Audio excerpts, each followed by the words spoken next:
দোয়া করলেন, সন্তানের দোয়া করলেন, জান্নাতের দোয়া করলেন, আইনও দোয়া করলেন। বুঝতে পারলেন না? নবীর দোয়া সঙ্গে তো সোলাবা বিন হাতিব বলছে, ইয়া রাসূলুল্লাহ দোয়াটা কবে যেন মুখে যায়, ধনী হয়ে যায়, দারিদ্রতা দূর হয়ে যায়। তো আমার দয়ার নবী বলছেন, সোলাবা বিন হাতিব, আল্লাহ যে অবস্থাতে রাখেন এটাই ভালো, ধৈর্য ধরো, সবুর করো, এটাই ভালো অবস্থা। তো সোলাবা বিন হাতিব বলছেন, লা ইয়া রাসূলুল্লাহ, একটু দোয়া করুন, খুব আমার কষ্ট হয়, একটু দোয়া করুন, আল্লাহ যেন আমাকে ধনী করে দেয়। না ছোট হয়ে পড়ে গিয়েছে। তো আমার দয়ার নবী বললেন, সোলাবা তুমি যখন ছাড়বে না, আচ্ছা বলো তো পালিত পশুর মধ্যে কোন পশু ভালোবাসো? তো সোলাবা বিন হাতিব বলছে যে, ইয়া রাসূলুল্লাহ আমি ছাগল খুব ভালোবাসি। বকরি কি ভালোবাসে? বকরি, ছাগল। আপনারা বকরি বলেন না ছাগল বলেন? দুটাই বলেন, দুটাই বুঝবেন, ছাগলও বুঝবেন, বকরিও বুঝবেন। আমার দয়ার নবী বলেন যে, সাহাবীয়াকে একটা বকরি দিয়ে দাও, ছাগল দিয়ে দাও, তো একটা ছাগল এসে দিয়েছে। আমার দয়ার নবী দোয়া করছেন, আল্লাহ সোলাবা বিন হাতিবের ছাগলে তুমি বরকত দাও। একটাই দোয়া করেন, কি দোয়া? সোলাবা বিন হাতিবের ছাগলে বকরিতে বরকত দাও। দোয়া নবী করে দিয়ে বলেন, যাও ছাগলটা নিয়ে বাড়ি যাও। তো সোলাবা বিন হাতিব ছাগলটা নিয়ে বাড়ি চলে আসে। আল্লাহ এত বরকত দেওয়া দিল, বুঝলে ওর পুরা বাড়ি ছাগলের ছাগল হয়ে গেল। মানুষ সোলাবা ছাগল রাখবে এরকম জায়গা, কয় মাসের মধ্যে ছাগলে পাড়া লেগে গেল, বাড়িতে আর ছাগল রাখার জায়গা নাই। তো সোলাবা বিন হাতিব কি করলো, বাড়ির বাইরে, তার মানে বাজারের বাইরে পার্শ্ববর্তী এলাকাতে একটা জায়গা ক্রয় করল, আমার বাড়ি তৈরি করল, ওখানে ছাগল বাঁধতে লাগলো। তো ওখানে গিয়ে কি হলো জানেন? মসজিদে নববীতে আমার নবীর পিছনে নামাজ পড়ার জন্য এর সাথে আর ফজরে হাজির হয়, এর সাথে আর ফজরে, আর সময় পাই না, সময় হয় না, এর সাথে ফজর। অর্থ ছিল না, 5 ওয়াক্ত অর্থ হয়েছে, আর টেনশন বেড়েছে। তার মানে যার যত অর্থ তার তত টেনশন, না কি বলছেন? টেনশন বেশি নয়, রাতে ঘুম হয় না, আর এই ভ্যান চালাইছে, রিক্সা চালাইছে, টোটো চালাইছে, সারাদিন চালায়, রাতে আরাম করে, সকাল হলে আবার টোটো বের করবে, 500, 600, 700, 800 ওয়ার যথেষ্ট। আর যার যত টাকা, টেনশনের শেষ নাই। তো সোলাবা বিন হাতিব 2 ওয়াক্তে যেত। তো যে খামার বাড়িটা তৈরি করলো, আল্লাহ এত বরকত দিলে ওটাও ভর্তি হয়ে গেল ছাগল। ছাগল ধরার জায়গা নাই, বিক্রি করে না তা নয়, বিক্রি করে, তারপরেও আর জায়গা নাই ছাগল বাঁধা।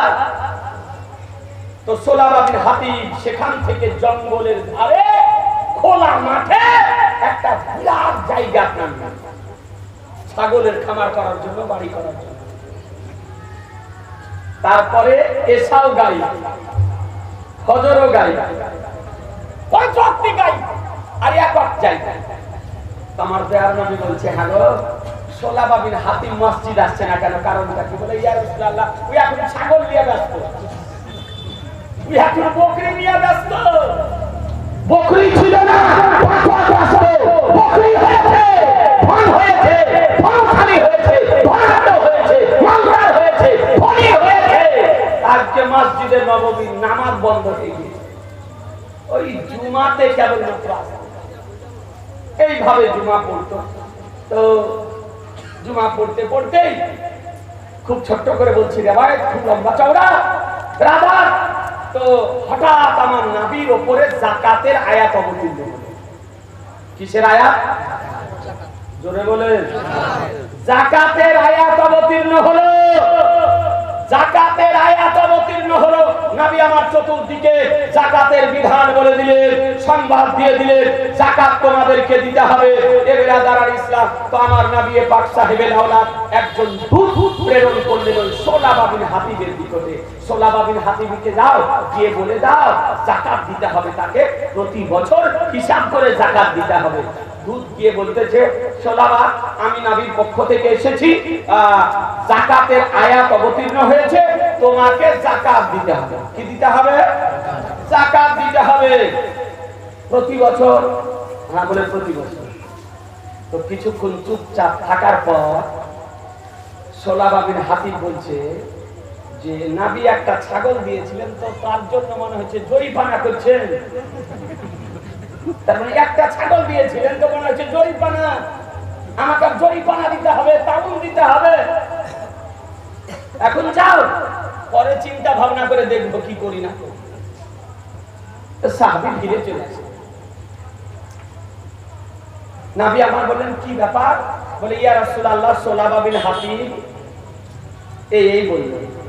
তো আমার দয়ার নবী বললেন, আহা আমি আগেই বলেছিলাম সোলাবা বিন হাতিবকে, সোলাবা ধৈর্য ধরো, সবুর করো, আল্লাহ যে অবস্থাতে রাখে এটাই ভালো। কিন্তু সে ধৈর্য ধরে, সহ্য করে না। আজ তার এই অবস্থা হলো। নবী আমার নারাজ হয়ে গেলেন, নবী আমার অসন্তুষ্ট হয়ে গেলেন। মুসলমান নবী অসন্তুষ্ট, আবু বকর সিদ্দিক অসন্তুষ্ট, নবী অসন্তুষ্ট, তো উমরে ফারুক অসন্তুষ্ট, নবী অসন্তুষ্ট, উমরে উসমানে গানি অসন্তুষ্ট, নবী অসন্তুষ্ট, আলী মুর্তজা অসন্তুষ্ট, নবী অসন্তুষ্ট, সাহাবীগণ অসন্তুষ্ট, নবী অসন্তুষ্ট, তো খোদা অসন্তুষ্ট। তার দিকে কেউ ফিরে তাকাতো না, তাকে কেউ সালাম করতো না, তার কেউ সালামের উত্তর দিত না। এ বিরাদার, একটু চিন্তা করে দেখবে, আমার নবীর কথাকে অমান্য করার জন্য সাহাবায়ে কেরামগণ তাকে বয়কট করেছিল। তাকে না সালাম করত, না তাকে তার সালামের উত্তর দিত। বলুন মুসলমান, আজকে যারা টুপি পরিধান করার পর, পায়জামা পরার পর, পাঞ্জাবি পরার পর, কোরআন পড়ার পর, হাদিস পড়ার পর, মসজিদ করার পর যারা নবীর সালামকে নিয়ে বিদ্রুপ করে, দরুদকে নিয়ে বিদ্রুপ করে, মাজারকে নিয়ে বিদ্রুপ করে, মাজারের চাদরকে নিয়ে বিদ্রুপ করে, নবীর ইলমে গায়বকে অস্বীকার করে, নবীর হাজির ও নবীর হককে অস্বীকার করে, নবীকে আমাদের মতো মানুষ বলে, তাহলে তাদেরকে সালাম করা যাবে? জোরে বলতে হবে যে তাদের সালামের উত্তর দেওয়া যাবে? জিনা মুসলমান, এই শিক্ষা সাহাবীদের চরিত্র থেকে। যাকাত না দেওয়ার কারণে যদি সাহাবায়ে কেরামগণ নবীর কথা না মানার কারণে সাহাবায়ে কেরামগণ বয়কট করতে পারেন, সালাম দেওয়া বন্ধ করতে পারেন, সালামের জবাব দেওয়া বন্ধ করতে পারেন, তো যারা নবীর বিরোধী, নবীর গুস্তাখ, নবীর গাদর, তাদেরকে আমাদের সালাম করা জোরে বলেন, জোরে বলেন, একটু হাত উঠে বলেন, একটু মুসলমান সালাম করা যাবে না? যাবে না। তারা হলো আমার নবীর গুস্তাখ। আমি যারা জ্ঞানী মানুষ, বিজ্ঞ মানুষ, সুন্নি জামাতের মানুষ, আপনাদের ইমানের হেফাজতের জন্য বলছি, আজকে তারা আমার নবীর দুশমন, গুস্তাখে নবী। তারা নবীর সম্পর্কে সঙ্গে বেয়াদবি করে, বেয়াদবি করেছে, নবীর তারা বিরুদ্ধাচরণ করে। এই জন্য তাদের সঙ্গে আমাদের কোনো রকমের কোনো কম্প্রোমাইজ নেই, কোনো সমঝোতা নেই। ঈমান আগে না আপনার জান আগে? হ্যাঁ, ঈমান আগে। ঈমান যদি না থাকে তো জান বাঁচিয়ে কি করবেন? জানের কি মূল্য আছে যদি আপনার ঈমান না থাকে? এ বিরাদার ইসলাম সব বন্ধ করে দিলেন সাহাবায়ে কেরাম। কেউ কথা বলে না, কেউ সালাম করে না, কেউ সালামের উত্তর দেয় না। একটা ধনী মানুষ, একটা বড়লোক মানুষ, তবুও কেউ উত্তর দেয় না। কিছুদিন পর ভুল বুঝতে পারলো যে আমি যাকাত না দিয়ে ভুল করেছি। তো যাকাতের মাল নিয়ে আমার নবীর দরবারে সোলাবা বিন হাতিব উপস্থিত হল। আমার নবী বললেন, তোমার মাল গ্রহণ করা হবে না, তোমার মাল নেওয়া হবে না, তোমার উপরে আল্লাহ নারাজ হয়ে গেছে, তোমার উপরে আল্লাহ নারাজ হয়ে গেছে, তোমার মাল আর দেওয়া হবে না। নবী নারাজ হয়েছেন, তাই আল্লাহ নারাজ হয়েছেন। জি, তাহলে আল্লাহকে রাজি করতে হলে আমার নবীকে রাজি করতে হবে।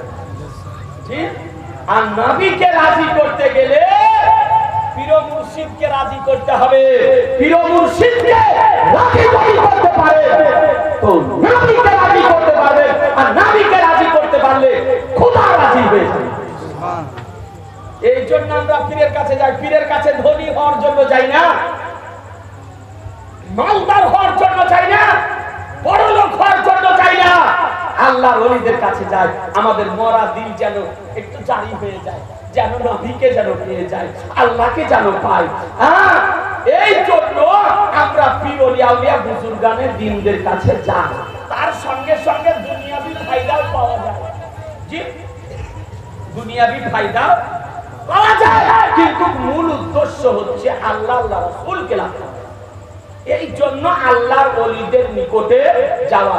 আমি অনুরোধ করব, আপনারা প্রায় মানুষ, আল্লাহর ওলি মাখা মানুষ, আল্লাহর ওলিদের গোলামি করা মানুষ, 5 ওয়াক্ত ভাই নামাজ পড়ে।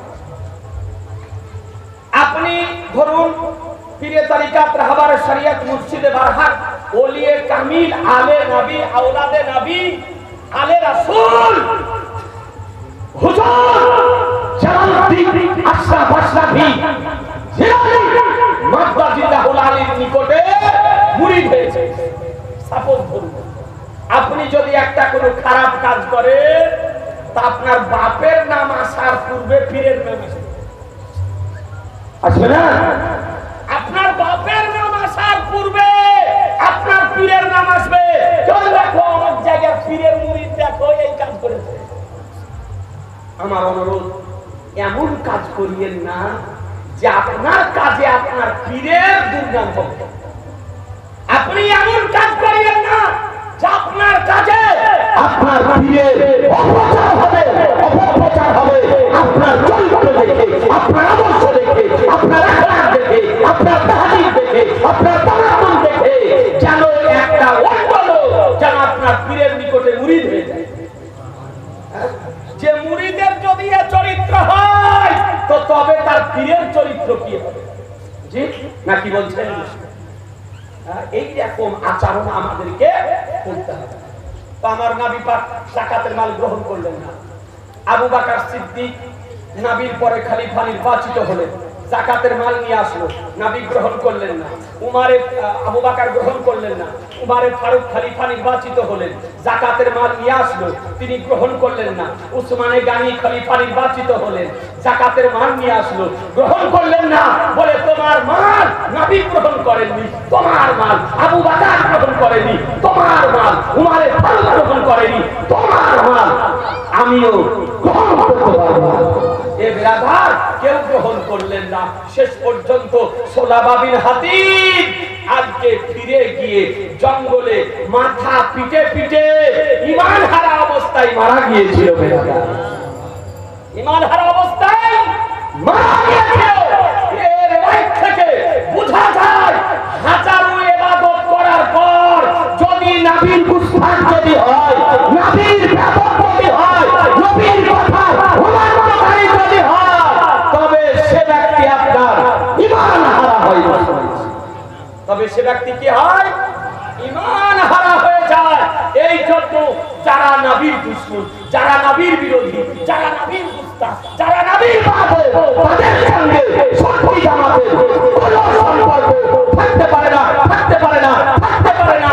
এবারে যারা ইসলাম সচেতন হন, তাদের কাছ থেকে নিজেরা বাঁচুন, দেশকে বাঁচান, সমাজকে বাঁচান, এলাকাকে বাঁচান, গ্রামকে বাঁচান, মসজিদকে বাঁচান, মাদ্রাসাকে বাঁচান, নিজের ঈমানকে বাঁচান।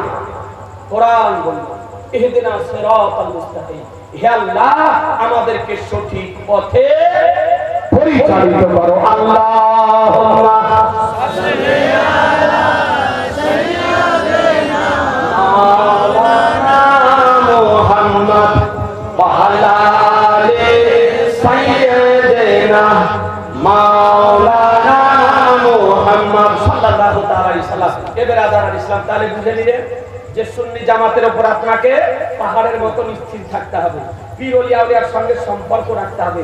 আর একটা কথা বলি ভাই, জীবনে কোনোদিন কোনো পীরের বিরোধিতা করবে না।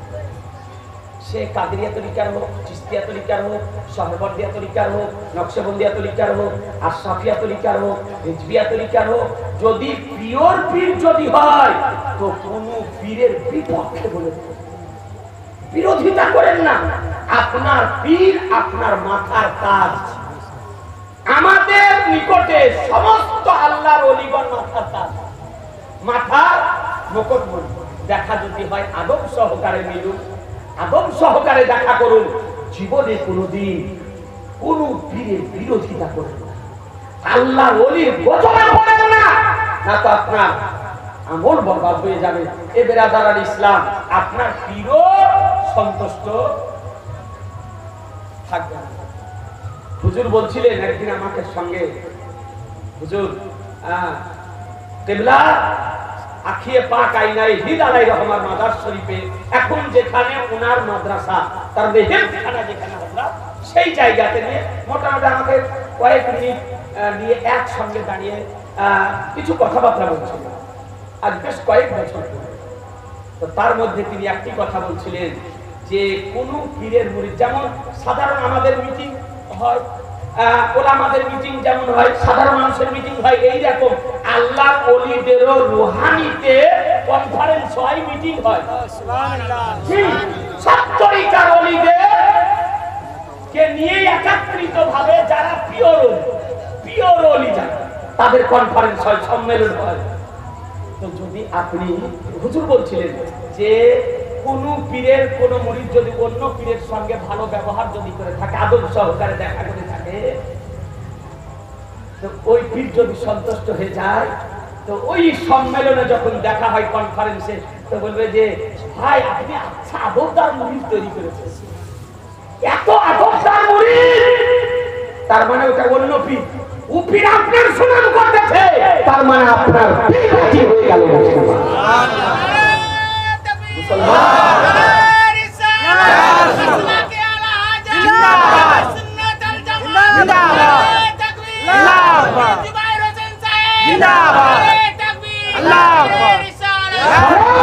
এই কথাটা আমাকে বলছিলেন হুজুর কিবলা আশরাফি, হুজুর জালালউদ্দিন আশরাফি জিলানী মাদ্দাজিল্লাহুল আলী, এই পিরামিড পীরের মুসলমান। একটা প্রোগ্রামে এসেছিলাম, হুজুরও ছিলেন, আমিও ছিলাম। বেরাদার আজকে সেখানে বসে আসরের নামাজের পর তিনি আমাকে নিয়ে গেলেন এবং সেখানে এই কথাটা আমাকে বলতেছিলেন। এই জন্য আপনাদেরকে বলবো, কোন পীরের যদি পীর যদি হয় তো পীরের বিরোধিতা করেন না। আমার আলা হযরত ইমাম আহমদ রাজা রাদিয়াল্লাহু তাআলা বলেছেন, তুমি যে পীরের নিকটে মুরিদ হবে সেই পীরকে তুমি গাউস মনে করো, সেই পীরকে গাউস মনে করো, না হলে তুমি ফাইল পাবে। তোমার পীর তোমার কাছে বড়, তার মানে এ নয় যে অন্য পীরের দুর্নাম করো, অন্য পীরের বিরোধিতা করো। হ্যাঁ, তবে যারা খাঁটি পীর আর যারা ব্যবসায়িক পীর, যাদের সিলসিলা বাতিল, ওই সব নয়, তাদের সঙ্গে নয়। যারা অরিজিনাল পীর, আসল পীর, খাঁটি পীর, তাদের সঙ্গে সৎ ব্যবহার করো। বলতেছিলাম নবীর আমার নবী তার নাম একটু দেখুন। আপনার হাদিস শরীফ বর্ণিত হয়েছে, আমার আলা হযরত ইমাম আহমদ রাজা আলাইহির রহমান রিদওয়ান হাদিসটা সংকলন করেছেন। বইটির নাম হলো আল আমন ওয়াল উলা। আল আমন ওয়াল উলা। বক্তা আসার সময় হয়ে গেছে, এই জন্য তাড়াতাড়ি দু তিনটা হাদিস শুনিয়ে দিই আপনাকে ছোট ছোট। তো বেরাদার ইসলাম, বইটি আলা হযরত আমার তিনটা ভাষাতে লিখেছেন, আরবি, ফারসি আর উর্দু। আর এই বইটি পুরান্দরপুর গুজরাট থেকে আল্লামা আব্দুস সাত্তার হামদানির নিগরানিতে পিওর আরবিতে প্রকাশিত হয়েছে। ওই বইটাও আমার কাছে আছে আরবি। কথা আমার আলা হযরত একটা হাদিস নকল করতেছেন। কি নকল করতেছেন? যে একজন ব্যক্তি সাহাবী, ব্রাদার ইসলাম, উনি নবীর দরবারে উপস্থিত হয়েছে। নবীর দরবারে উপস্থিত হয়ে বলছেন, ইয়া রাসূলুল্লাহ, আমি বিবাহ করব। বিবাহের বয়স হয়েছে, জি বিবাহ। সরকার বলছে জি ছেলের বয়স লাগবে 21 আর মেয়ের বয়স লাগবে 18। এটা ওয়ার আইন। তার আগে যদি বিয়ে যদি দেন তো বিয়ে হবে না, হবে না, হবে না। যে হবে। যদি 21-এর আগে যদি অন্য খারাপ কাজে লিপ্ত হয়ে যায় তো গুনাহগার কে হবে? ওর আইন ওর ঘরে রাখতে দে। 21 বছরের আগেও শরীয়তে বিয়ে দেওয়া শরীয়তে আমি আইন বিরোধী কথা বলছি না, এটা আমার শরীয়তের আইনের কথা বলছি, এটা ইসলামের আইনের কথা বলছি। রাদারান ইসলাম আজ যেমন পার্লামেন্টে আজ আইন পাস করে দিল যে তাৎক্ষণিক 3 তালাক দিলে বলে তালাক হবে না। ক্ষমতা আছে কিয়ামত পর্যন্ত মুসলমানকে এই আইন বানাতে পারবে না। ওর আইন ওই সংসদেই থাকবে, পার্লামেন্টেই থাকবে, রাজ্যসভাতেই থাকবে। তাই বলে মুসলমানকে মানানো সম্ভব হবে না। শরীয়তের বিধান হানাফি মাযহাব মোতাবেক, শাফিঈ মাযহাব মোতাবেক, মালিকি মাযহাব মোতাবেক, হাম্বলি মাযহাব মোতাবেক যদি একই সঙ্গে তাৎক্ষণিক 3 তালাক যদি দেয় তবে শরীয়তের সঙ্গে সঙ্গে 3 তালাক অর্জিত হয়ে যাবে। তবে যে ব্যক্তি দিবে সে ব্যক্তি গুনহগার, সে ব্যক্তি কি হবে? গুনহগার হবে, পাপী হবে, কিন্তু তালাক হয়ে যাবে। দুনিয়ার সমস্যা পড়ে থাকলো, ভারতবর্ষে কত সমস্যা, সব সমস্যা বাদ দিয়া যেমন প্রধানমন্ত্রী হলো 3 তালাকের বিল দিয়ে পড়ে জি এত দরদি, মহিলাদের দরদি। হ্যাঁ, ব্রাদার ইসলাম মহিলাদের দরদি।